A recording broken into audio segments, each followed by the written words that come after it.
Welcome back to Pippi Longstocking as we read Chapter 9. Pippi goes to a coffee party. Tommy and Annika's mother had invited a few ladies to a coffee party, and she had done plenty of baking, so she thought Tommy and Annika might invite over at the same time. The children would entertain each other and give no trouble to anyone. Tommy and Annika were overjoyed when their mother told them and immediately dashed over to Pippi's to invite her. Pippi was in the garden, watering the few flowers still in bloom with an old rusty watering can. As it was raining cats and dogs that day, Tommy and Pippi, her watering seemed hardly necessary. Yes, that's what you say, said Pippi grudgingly, but I've laid awake all night thinking about what fun it was going to be to get up and water.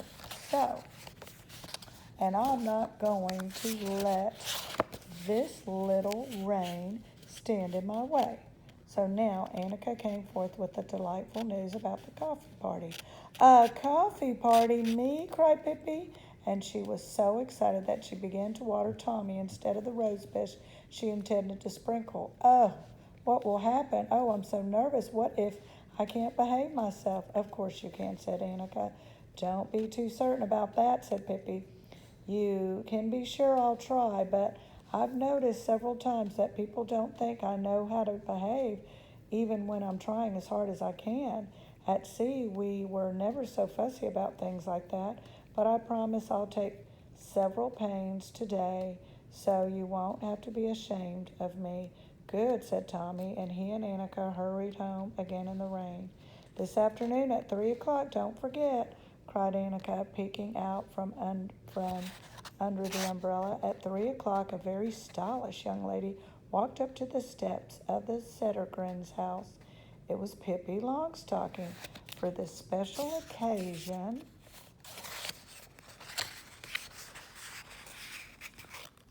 she had unbraided her pigtails, and her red hair hung like lion's mane around her.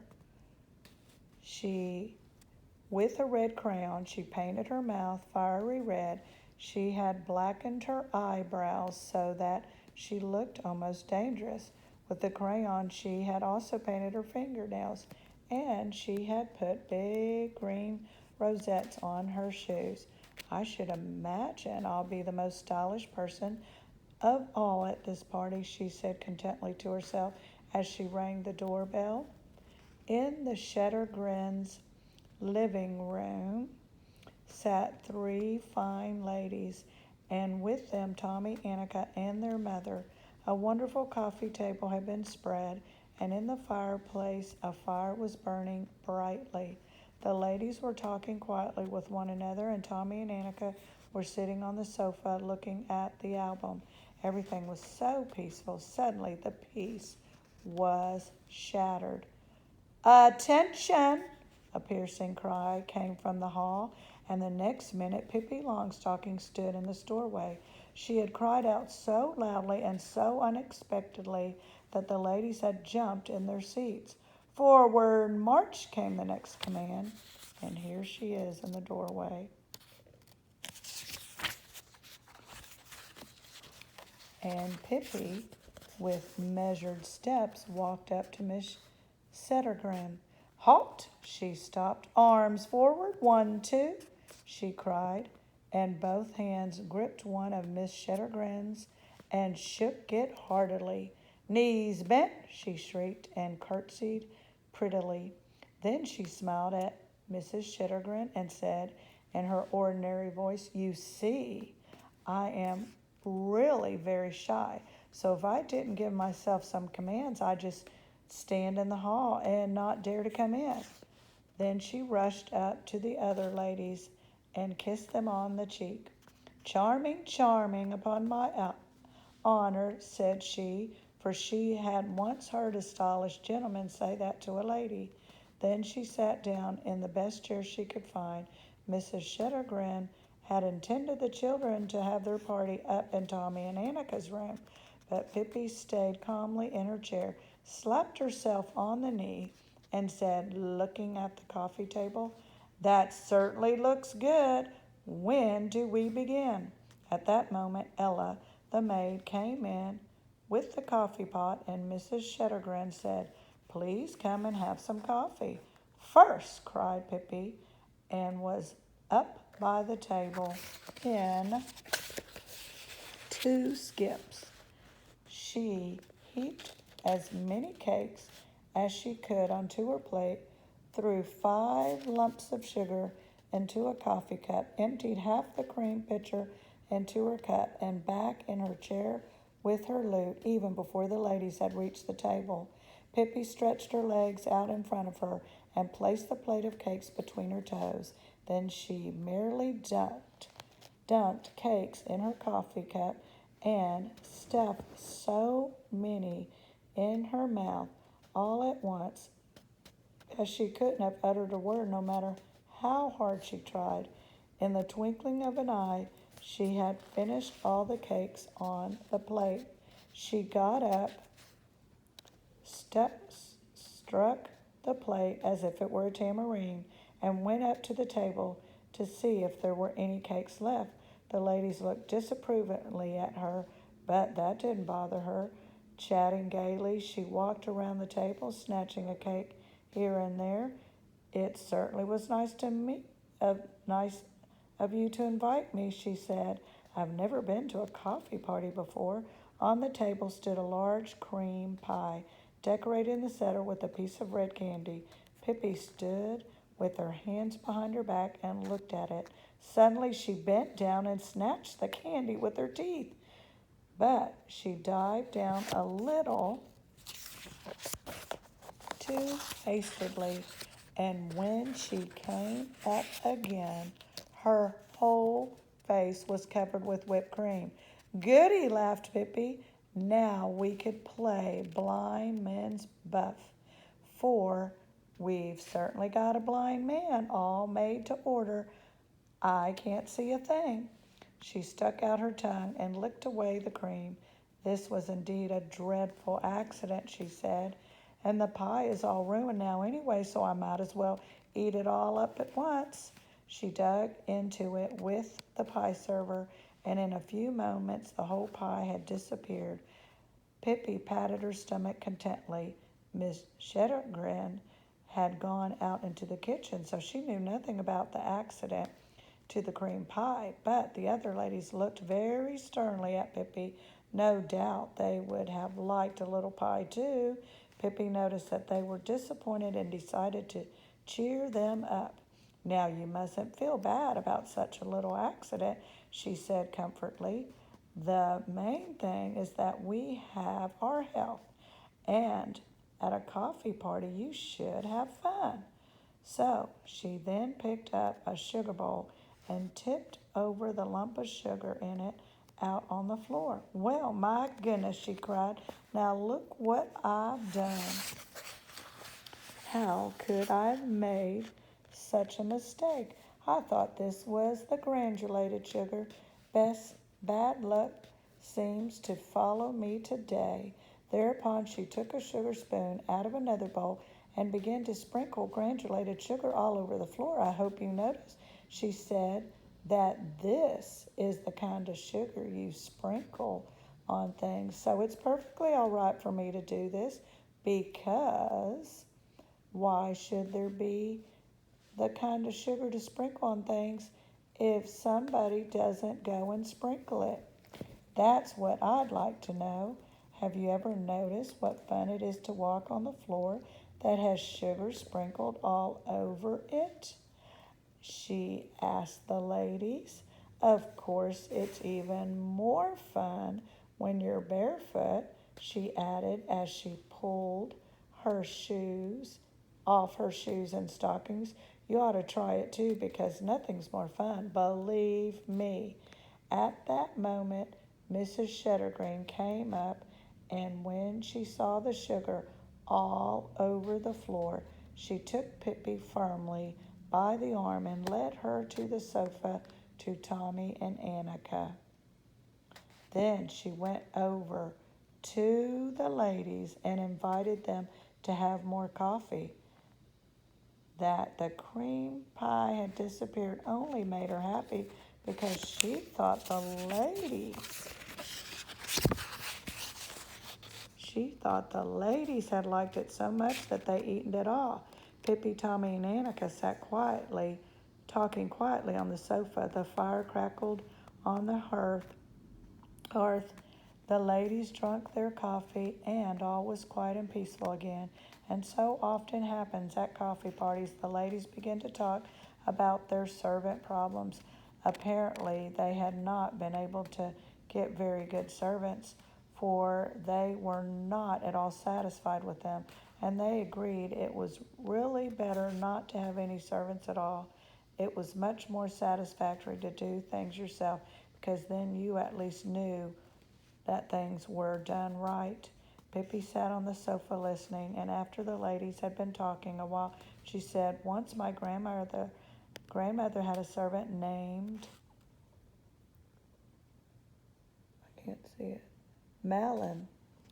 She had chipped lanes on her feet, but otherwise there was nothing wrong with her.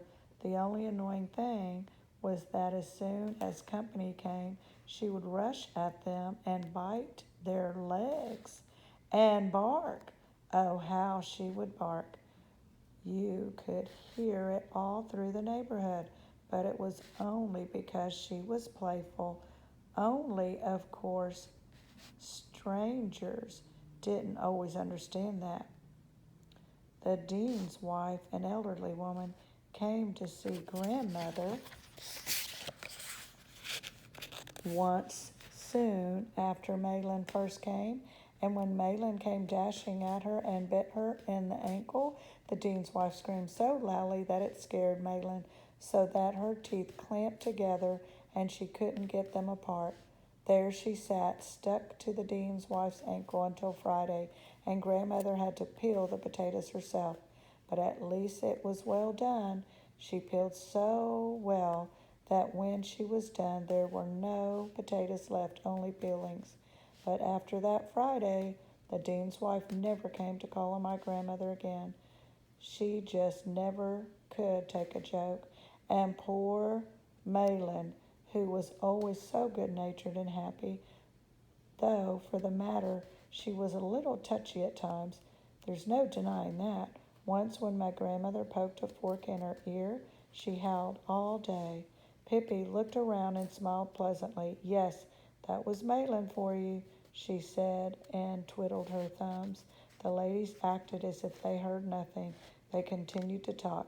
"If my Rosa were only clean," said Mrs. Berggren, "then maybe I could keep her. But she's a regular pig." Now, say, you ought to have seen Malin, Pippi interrupted. Malin was so outrageously dirty that it was a joy to see her, grandmother said. For the longest time, grandmother thought that she had a very dark complexion, but honest and true, it was nothing but dirt that would wash off. And once at a bazaar, the city hotel, she got first prize for the dirt under her nails. Mercy me, how dirty that girl was, said Pippi happily. Miss Shettergren looked at her sternly. "Can you imagine," said Mrs. Granberg, "the other evening when Britta was going out, she borrowed my blue satin dress without even asking for it. Isn't that dreadful?" "Yes, indeed," said Pippi. "She certainly seems to be cut from the same piece of cloth as Malin, from what you say. Grandmother had a pink undershirt that was specifically fond of, but the worst of it was that Malin liked it too. And every morning grandmother and Malin argued about who was going to wear the undershirt. At last they decided it would be fair to take turns and each wear it every other day. But imagine how tricky Malin could be. Sometimes she'd just come running in when it wasn't her turn at all and say, 'No mashed turnip today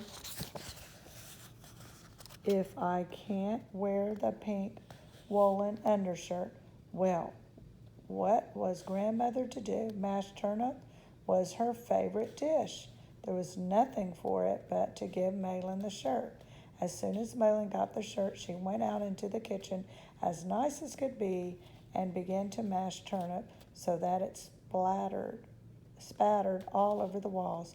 There was silence for a little while, and then Mrs. Alexanderson said, "I'm absolutely certain, but I'm strongly suspect that my Huldah steals. In fact, I've noticed that things disappear." "Malin," began Pippi, but Mrs. Shattergrin interrupted her. "Children," she said decidedly, "go up to the nursery immediately." "Yes, but I was only going to tell that Malin stole too," said Pippi, "like a raven, everything she could lay her hands on. She used to get up in the middle of the night and steal, otherwise she couldn't sleep well. She said once she stole Grandmother's piano and tucked it in her own top bureau drawer. She was very clever with her hands," Grandmother said. Tommy and Annika took hold of Pippi and pulled her out of the room and up the stairs. The ladies began on the third cups of coffee, and Mrs. Shattergrin said, It's not that I want to complain about my Ella, but she does break the china." A red head appeared over the stair rail. "Speaking of Malin," said Pippi, maybe you are wondering if she used to break any china. Well, she did. She set apart one day a week just to break china. It was Tuesday, Grandmother said, and it was early as 5 o'clock on Tuesday morning. You could hear this jewel of a maid in the kitchen breaking china. She began with the coffee cups and glasses and little things like that, and then she went on to the soup bowls and dinner plates, and she finished up with the platters and soap tureens.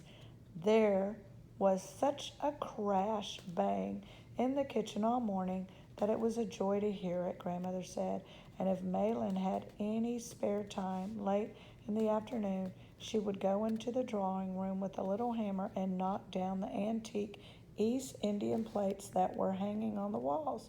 Grandmother brought new china every Wednesday, said Pippi, and disappeared up the stairs as quickly as a jack-in-the-box.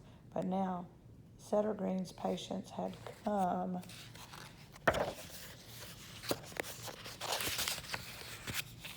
to an end.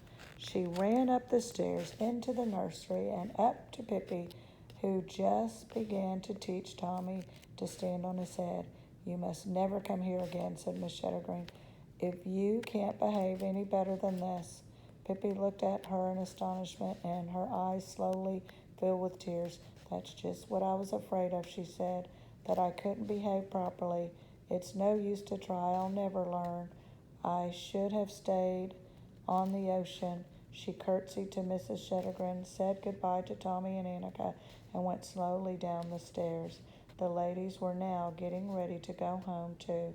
Pippi sat down in the hall near the shelf where rubbers were kept, that's their rubber boots for the rain, were kept, and watched the ladies putting on their hats and coats.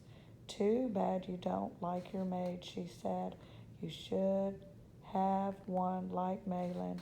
Grandmother always said there was nobody like her. Imagine one Christmas when Malin was going to serve a little roast pig. Do you know what she did? She had read in the cookbook that roast pig must be served with frilled paper in the ears and an apple in its mouth. But poor Malin didn't understand that it was the pig who was supposed to have the apple. You should have seen her when she came in on Christmas Eve with her best apron on and a big Gravestein apple in her mouth. "Oh, Malin, you're crazy," Grandmother said to her, and Malin couldn't say a word in her defense. She could only wiggle her ears until the frilled paper rustled. To be sure, she tried to say something, but it sounded like blub, blub, blub, blub.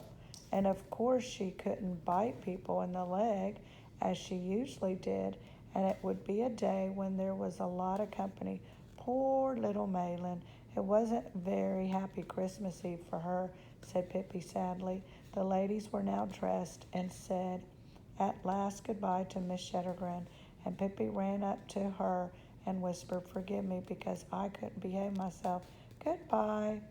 Then she put on her large hat and followed the ladies outside the gate. Their ways parted. Pippi went toward Villa Villacula and the ladies in the other direction. When they had gone a little way, they heard someone panting behind them. It was Pippi, who had come racing back. You can imagine that grandmother mourned when she lost Malin. Just think, one Tuesday morning, when Malin had time to break only about a dozen teacups, she ran away and went to sea, and grandmother had to break the china herself that day. She wasn't used to it, poor thing, and she got blisters all over her hands. She never saw Malin again, and that was a shame because she was an excellent maid, grandmother said. Pippi left, and the ladies hurried on, but when they had gone a couple 100 feet, they heard Pippi from far off yelling at the top of her lungs, "She never swept under the beds." And that's the end of chapter 9. And next we'll read chapter 10. Pippi acts as a lifesaver.